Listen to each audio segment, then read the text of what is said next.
All right, hey guys, welcome back. So, in this section, what we're going to do is really kind of lay some of the foundational groundwork for this whole project. And what we're going to be doing is focusing specifically on setting up our hub and spoke network.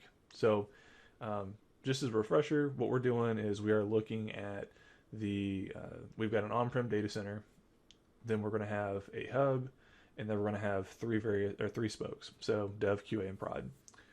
You don't have to really worry about the on-prem data center too much right now. We're mainly going to be working on the Azure component, but we'll circle back to that later on. And so within Azure, these resources, this is my dashboard. Um, some of these resources have actually already been destroyed, and we're going to build them back up. So if we hop into Dev, for example, I have a storage account that's dedicated to my Terraform state files, and I've kind of got that in each one of these environments. So that's really the only resource that I have right now is just a location for my state files. Now, I'm going to circle back to some more like intro level coursework on Terraform and how to manage state files and things like that. But just know for right now that that is what's set up. This test account is not part of this series right now. And the hub resource, I do have a storage account for my state file there, and I've also got a key vault. So I will be working with a few secrets in the hub account for things like my personal public IP address and a shared key that I'll be using for a site-to-site VPN connection.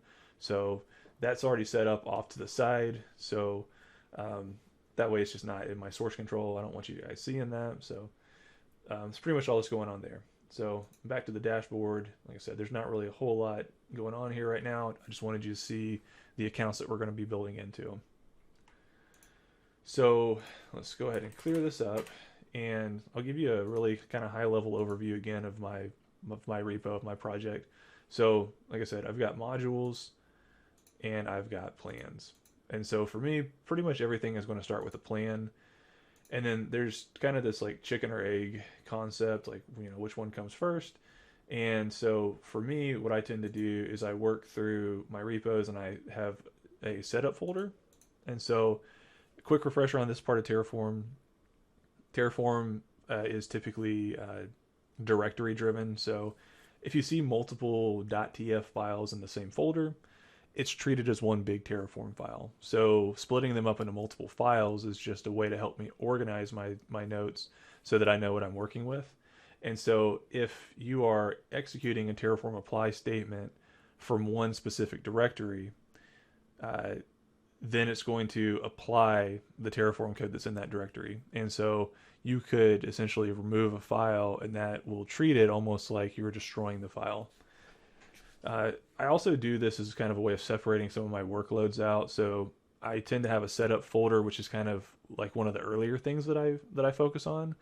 And usually, what goes in here is if I pop into this one, for example, uh, I typically am setting up my first storage account and the container, and just really kind of setting up a place for my storage file to be stored in the back end, so that this is part of my Terraform, but now that it's sitting in a different directory, I don't really have to go back and mess with that too much. I do want to circle back to this topic, though, that I touched base on in a previous video, which is pets versus cattle. And a lot of the things that I'll be building are going to be based on my network. Your network is very sensitive, and so I'm going to be treating my network as a pet at first, and then it will get built into more of like a cattle state. But for right now, I'm going to create this as kind of like a first level resource. Um, so we're going to be paying really close attention to how we deploy this, and I'll start this off locally in my setup folder, and then the other things that we build are going to be more CI/CD driven. So with that said, let's hop back over to the console, and what I want to do is I want to navigate to one of my plans. And so I'm going to look at my dev, my QA, and my prod first. And what we're going to do is set up our baseline VNets for those. So if I CD a couple of spots back, I'm in prod CD. We are going to my dev account, or my dev plan. just clear this real quick. The first thing that I want to do is make sure that I'm actually using my dev subscription. So for this, I'm going to log into the I'm going to use my AZCLI to log into the dev subscription. So I'm in that subscription now.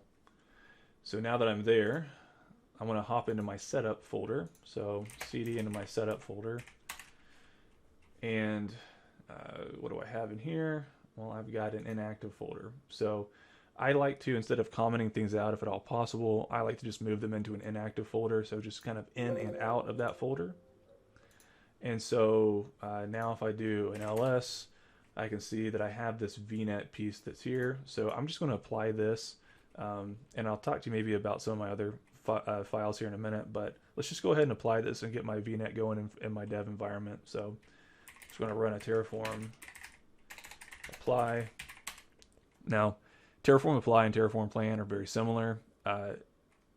This right now is just like a Terraform plan, except after it shows me what it's going to build, then I'll just have to say, yes, I want to apply it.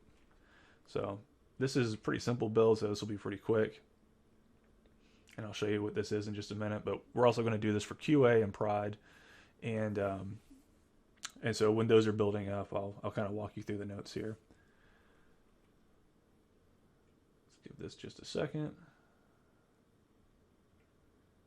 Okay, so it just asked if I wanted to build this. I already know what it's doing, so I'm just going to say yes. So let's build that. All right, so I don't really have anything inactive in my setup folder right now. I tend to bring in some config files, so I tend to bring in my data blocks into a config file. I've got an OICD provider to work with GitHub, so I might walk you guys through how to build that later, but that way I can do like passwordless authentication for building out my pipeline.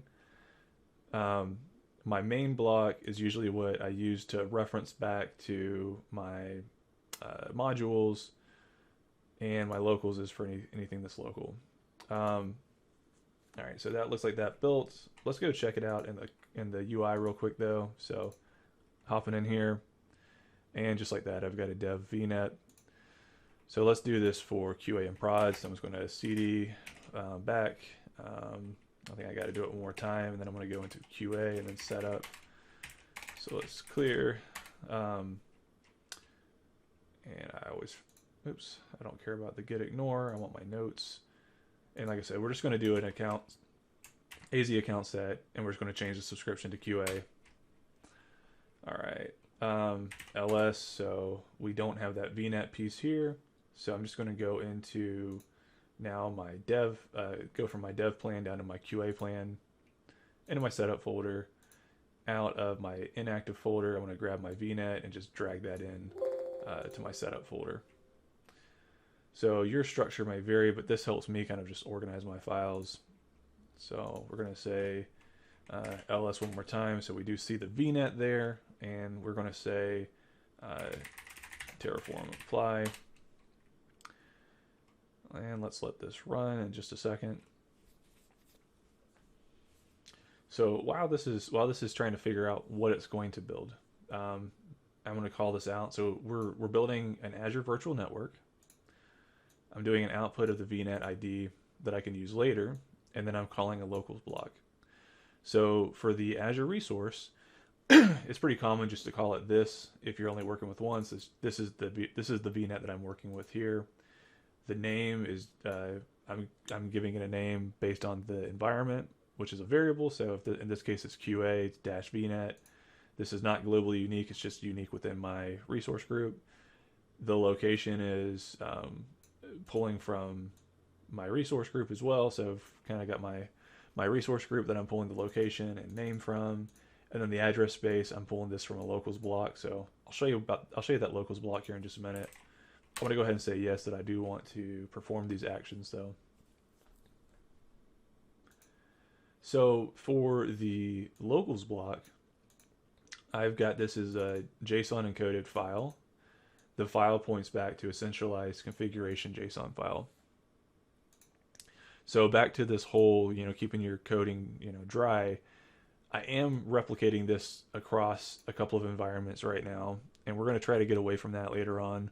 But right now, what I'm doing is pointing to this centralized JSON file up here. Now I'm gonna pop back out into my production environment again real quick. So I'm gonna just cd a couple of times. Now change over to prod and then setup. Now I do need to go ahead and just change my subscription one more time. So I'm just gonna change that to prod. Hit go. Terraform apply. So while that's applying, I'm just going to pop in here real quick. We're going to go to my dashboard, go to my QA, and there should be a VNet here. So there's my VNet for that. Back to the dashboard. There should not be a VNet for prod like that. There's no dashboard. There's no VNet in prod. Back to the dashboard. Pop into this one. Let's just take a look at the actual IP range for this. That's pretty important. So let's see if I go to my address space for this one. So we're in this 10.1.0.0 address space. So if I pop back down into my code, so there's nothing changed because I need to move my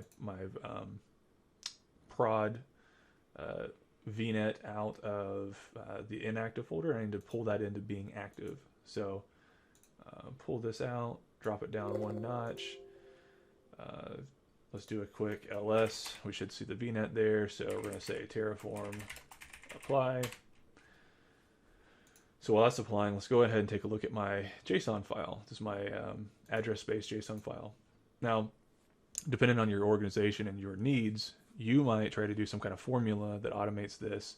I personally like to see this, and again, networks are so finicky that I really want to have complete control over this. So even if you don't actually use this, it helps me to put this on paper first so I can see what my network spaces are going to be. So for me, the pattern tends to be, I'm starting with the 10 dot something, and I'm basically going for the VNets. I'm basically going back, 2 of the last octets or whatever. And then for the individual subnets, I'm going, I'm doing a -24 for those. Let's just go ahead and apply this real quick. So some of the things that I know that I'm going to use, for example, is an address space for the VNet, for my gateway. That's going to go into the hub. I don't really have a gateway for my other environments. I am going to go ahead and just add this on-prem address space. This is a private IP range, mind you, as well. And you can kind of tell that that's the 192.168.1.0/24.